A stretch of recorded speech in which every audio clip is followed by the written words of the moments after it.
2005 was particularly a grim month for him because football season was over.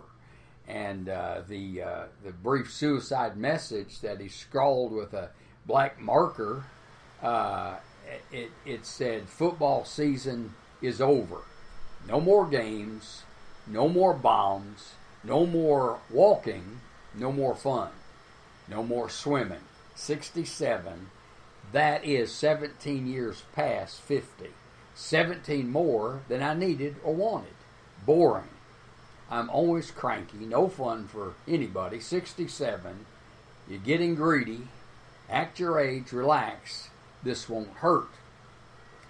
And he took his life.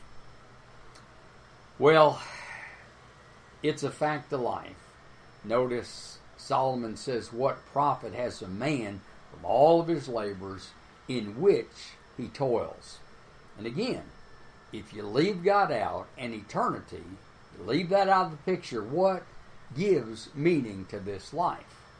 It all amounts to zip. And Jesus said in Mark 8:36, what profits a man if he gains the whole world and yet loses his soul? Leonard Wolf, author and publisher, wrote, "I see clearly that I have achieved practically nothing. The world today and the history of the human anthill during the past 5 to 7 years would be exactly the same if I had played ping pong instead of sitting on committees and writing books and memoranda. I have," he says, "therefore, to make a rather enigmatic confession that I have in a long life ground through between 150,000 and 200,000 hours of perfectly useless work." Wow. Well, you can imagine how people feel today since all these lock-ins and COVID-19 and everything else. It's just intensified it. And again, you'll get tired of me saying this, but it's that way. I don't care if there was no plague. I don't care if everything was wonderful. If we leave God out of the picture, we're going the wrong way. We're living with either the wrong purpose or no purpose at all. Kind of reminds me of something that happened many years ago at the Rose Bowl in Pasadena. The University of California and Georgia Tech were doing battles. It was late in the second quarter. Thompson, carrying the ball for Georgia Tech, is hit, and he fumbles the ball. Well, the center for California, Roy Regals, picks it up and starts towards the goal line. The only thing wrong is he's confused, and he's headed for the wrong goal. Roy runs 67 yards towards the wrong goal with his teammates trying to tackle him all the way and his opponents leading interference for him. Well, finally he stopped on the 1-yard line, tackled by one of his own teammates. Well, can you imagine running with the ball toward the wrong goal? Well, that's the problem. If we leave God and eternity out, we're going towards the wrong goal. We have the wrong purpose in life, or maybe no purpose at all. Well, anyway, it's just one of those things where that's the motto that you find when you leave God and eternity out of the picture. All right, then you have the mindset. Notice it's under the sun. And that's really key to understanding this book. The phrase under the sun, it's like found 29 times, and it speaks of living life from a humanistic point of view. It's living life without God and eternity and only God. That's the thought. Only God can occupy this God-sized vacuum that's in every human heart. And really, nothing we do in the immediate can replace the fulfillment that comes from focusing on the ultimate. Paul said once, if we have a hope only in this life of Christ, we're to be pitied. Even for the believer, this life is not it, And if a believer doesn't live life with eternity in mind, he's going to feel just as aimless. So you can imagine how somebody who's not a Christian must feel. Obviously, the only thing that can give eternal satisfaction is the Eternal One and His promise that this is all headed somewhere. Who but the infinite God could possibly give the finite, ongoing, and lasting fulfillment? Augustine said it this way: the soul is restless until it finds its rest in God. Dr. McCook imagines a conversation between a bird and a mole who has just pushed up its head out of the ground. And it went like this. He heard a bird singing, this mole did, up above on the branch of a tree. He asked the bird, "Why are you making such a noise?" And the bird cheerfully responded, "Oh, the sun shines, the trees, the grasses, the yonder stream, the white puffy clouds on the mountainside. The world is just full of beauty." And Mr. Mole said, "That's nonsense." He said, "I've lived in this world longer than you have, and I have gone deeper into it, and I have traversed it and tunneled it, and I know what I'm talking about.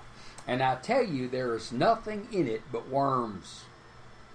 Well, life confined to this life is mole living, okay?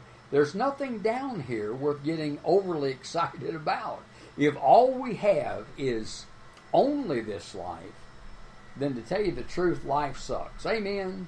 And deep down, we know it. And as I told you, 1 Corinthians 15:19, I like the way the Living Bible puts it. It says, "And if being a Christian is of value to us only now in this life, we are the most miserable of creatures." Peggy Noonan said it well. She said, "I think we've lost the old knowledge that happiness is overrated." Man, it really, really is. You know, she said that in a way, life is overrated. We have lost somehow a sense of mystery about us, our purpose, our meaning, and our role.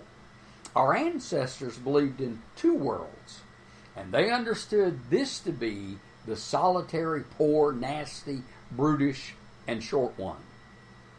We are the first generation that actually expected to find happiness here on earth, and our search for it has caused such unhappiness. The reason?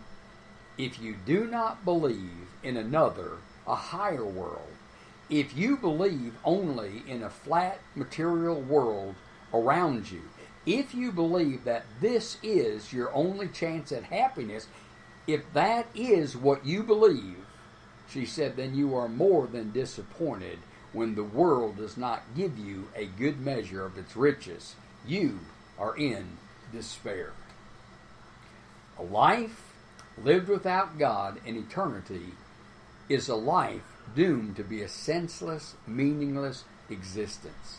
Clarence Darrow was an American lawyer and leading member of the American Civil Liberties Union, best known for defending John T. Scopes in the Scopes monkey trial, like back in 1925, in which he opposed William Jennings Bryan. He was a very vocal atheist and was described candidly by one of his contemporaries, Harry Emerson Fosdick. And here's what Harry said about him. To him, the outstanding fact of human life is the utter futility of it all. He thinks that possibly no life is of much value, and every death is the loss, a little loss, to the world. He feels that the most satisfactory part of life is time spent in sleep, when one is utterly oblivious to existence, and the next best is when one is so absorbed in activities like a poker game that one is altogether unmindful of self. Rapidly accumulating testimony bears witness that such futility is one of irreligious common effect. To argue from atheism to badness is false. In fact, both in fact and theory, but to argue from atheism to depressed enthusiasm about living is plain sailing. The outstanding fact that cannot be dodged by thoughtful men is the futility of it all. Well, when we live without God, and I just tell you this, anytime your life becomes empty and you have no purpose and meaning, you can be sure of one thing. You have lost your focus on God in eternity.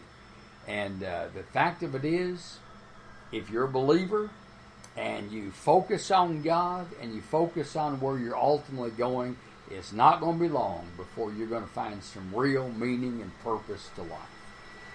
You know, I've been discouraged many times about the fruitlessness and the empty meaning of my ministry. I mean, I'll just be honest with you. You know, I got a gift. I think 100 knocked it to 10.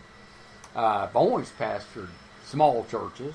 I've written over 50 books and probably sold, 50 books. And I bought them all. No, I mean, it's just amazing how little fruit that I've experienced in my life. And yet, I feel totally fulfilled, totally excited, totally looking forward to eternity.